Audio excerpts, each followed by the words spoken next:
வணக்கம் நண்பர்களே. இன்றைய பாடத்தில் மாந்திரிகத்தில் பார்த்திங்கன்னா மாரணத்தில் பார்த்திங்கன்னா ஏவல் முறையில் மாரணம் செய்யக்கூடிய முறை பார்க்க போகிறோம். அந்த ஏவல் முறையில் பார்த்திங்கன்னா எந்த தெய்வத்தை கொண்டு நம்ம மாரணம் செய்ய போகிறோம் அப்படின்னு பார்த்திங்கன்னா ரத்த காட்டேரி கொண்டு எப்படி மாரணம் செய்கிறது அப்படிங்கிறத பார்க்க போகிறோம். இதற்கு தேவையான பொருட்கள் என்னென்ன அப்படின்னு பார்த்திங்கன்னா வெள்ளாட்டு குட்டியுடைய ரத்தம் பார்த்திங்கன்னா அது இல்லாமல் ஆட்டுக்குட்டியை பிடிச்சிட்டு போய் அங்கே பலி கொடுக்கக்கூடிய நேரத்தில் நறுக்கி அதனுடைய ரத்தத்தை நம்ம ஒரு பாத்திரத்தில் எடுத்து வச்சு அதை தான் படையில் வைக்கணும். அடுத்ததாக கருங்கோழி குஞ்சு ஒரு 8. அடுத்து புற்று மண் பிண்டம் பிடிக்க. அடுத்து அடையாள பொருள் யாருக்கு நம்ம மாரண வேலை செய்கிறோமோ அவருடைய அடையாள பொருள் பார்த்திங்கன்னா அவருடைய காலடி மண், அழுக்கு, எச்சில் அல்லது பார்த்திங்கன்னா முடி, நகம், இதில் ஏதேனும் ஒன்று, ஃபோட்டோ, அப்பா அம்மா பேர், குலசாமியோட பேர், இதெல்லாம் வேணும். அடுத்ததாக பூஜை பொருட்கள் தேங்காய் பழம், பூ, மாலை, பத்திகள் பார்த்திங்கன்னா வாங்கி வச்சுக்கணும். இப்போ பார்த்திங்கன்னா இந்த ஏவல் முறையை பொறுத்தளவு நம்ம செய்வதற்கான காலம் அப்படின்னு பார்த்திங்கன்னா அமாவாசை நாளில் செய்யுங்க, இல்லைனா தேய்பிரை அஷ்டமி நாட்களில் இந்த வேலையை செய்யுங்க. இந்த மாரண வேலையை பொறுத்தளவு ரொம்ப ரொம்ப கொஞ்சம் பாதுகாப்பானது. நம்ம பாதுகாப்பாக இருந்துக்கிட்டு தான் இந்த வேலையை நம்ம செய்யணும். கொஞ்சம் அபாயகரமானது. இந்த மாரணத்தை பொறுத்தவரை நம்முடைய அன்பர்கள் உங்களுடைய பாதுகாப்புக்கு தெரிஞ்சு வச்சுக்கோங்க. தயவுசெய்து யாருக்கும் செய்ய வேணாம். இதெல்லாம் நான் கொடுக்கக்கூடிய ஒவ்வொரு முறை ரொம்ப ரொம்ப பவரான முறை, நம்ம செய்துட்டு இருக்கக்கூடிய முறை. அதனால் நம்மளுடைய அன்பர்கள் தெரிஞ்சுக்கோங்க. வேறு வழி இல்லாத பட்சத்தில் வேணால் செய்து கொடுங்க. மற்றபடி யாருக்கும் காசு பணத்துக்கு ஆசைப்பட்டு இந்த வேலை யாருக்கும் செய்யாதீங்க.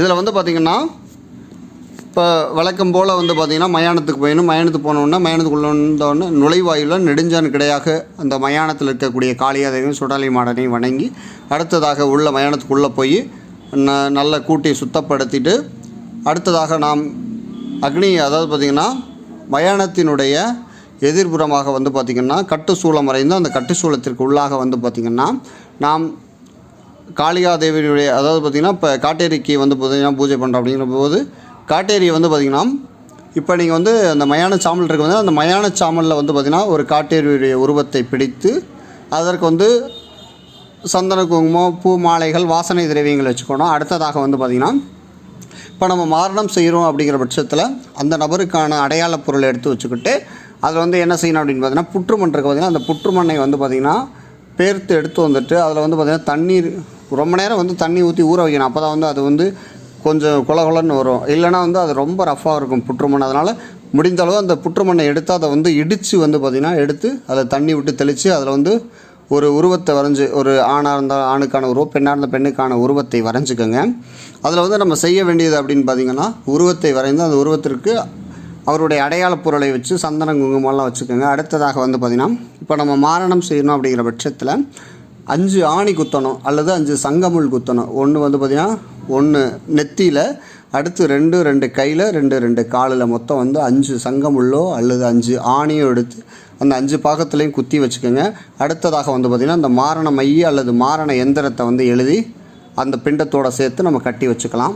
அடுத்ததாக நம்ம என்ன செய்யணும் அப்படின்னு பார்த்திங்கன்னா இப்போ ரத்த காட்டையருடைய பிண்டம் பிடிச்சாச்சு, மாரணம் செய்யக்கூடிய நபருடைய பிண்டம் பிடிச்சாச்சு, படையெல்லாம் வச்சாச்சு.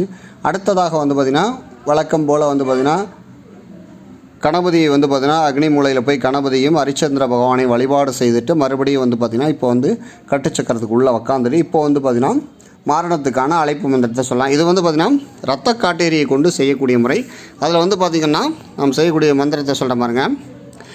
எந்த மந்திரத்தை சொல்வதாக இருந்தாலும் முதல்ல பார்த்திங்கன்னா குருமந்திரம், கணபதி மந்திரம்லாம் சொல்லிவிட்டு அதற்கு அடுத்ததாகத்தான் இந்த ரத்த காட்டேரியுடைய மந்திரத்தை சொல்லணும்.